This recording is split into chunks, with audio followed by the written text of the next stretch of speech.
அனைவருக்கும் நமஸ்காரம். கேதுவின் காதலன் பேசுகிறேன். இன்று ஒரு ஜோதிட தகவல்களை பார்ப்போம். ஒரு ஜாதகத்தில் உங்கள் வாழ்க்கை தெரியும். உங்கள் வார்த்தைகளிலும் உங்கள் வாழ்க்கை தெரியும். முன்னோர்கள் காட்டிய வழியில் ஒரு வார்த்தை பாருங்கள். நமது இரண்டாம் பாவமாகிய தன்னுடைய பூவிதழில் வாயில் இருக்கக்கூடிய 16 பற்களும் 32 பற்களும் நம்முடைய வாழ்க்கையை சொல்லும். ஆம், உங்கள் பற்களில் எத்தனை கரைகள் உள்ளதோ, உங்கள் பற்களில் எத்தனை குறை உள்ளதோ, அதாவது சொத்தை அல்லது பல்பிடுங்கள், ஓட்டை, இப்படி எந்த குறைகள் உள்ளதோ அந்த குறைகள் உங்கள் வார்த்தையில், உங்கள் வாக்கில், உங்கள் வீட்டில், உங்களுடைய பார்வையில் இருக்கும். ஆதலால் உங்கள் பற்களை பாதுகாப்பாக வைத்திருங்கள். பல் போனால் சொல் போச்சு என்ற முன்னோர்கள் வாக்கின்படி உங்கள் பல் வரிசைகளே உங்களை யார் என்று உலகுக்கு உணர்த்தும்.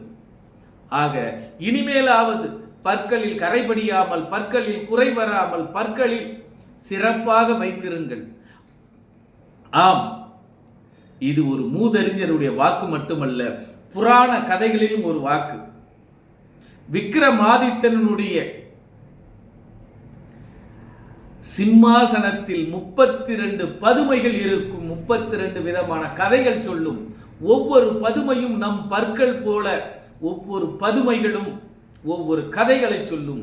ஆம், உங்கள் பற்களில் பல கதைகள் உள்ளது. ஒவ்வொரு கதைகளும் சிறப்பாக இருக்கும். பல்வரிசை சிறப்பாக இருப்பவர்களுடைய வாழ்க்கை தரமாக இருக்கும். பல்வரிசை ஓட்டையாகவோ அல்லது பல் சொத்தைகளாகவோ இருப்பவருடைய வாழ்க்கை சோம்பி போயிருக்கும். ஆதலால் நேத்திர பாவமாகி 2ஆம் பாவம், இந்த முகத்தில் உள்ள பற்கள் 32 பதுமைகள், தெய்வங்கள் வாழ்கிறது. அந்த வாழ்க்கை சீராக வைத்திருங்கள். உங்களால் முடியாவிட்டாலும் உங்கள் பேரன் பேத்திகளின் வழிகளாவது பற்களை சுத்தமாக வைத்திருங்கள்.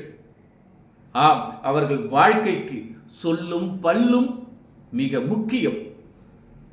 ஆக ஒரு சொல், ஒரு பல், ஒரு வில், ஒரு இல், ஒரு வெல், இப்படி வாழ்க்கையில் வெற்றி பெற வேண்டும் என்றால் உங்களுடைய பற்களை பாதுகாத்து வைத்திருங்கள். மீண்டும் அடுத்த வீடியோவில் சந்திப்போம். உங்கள் கேதுவின் காதலன்.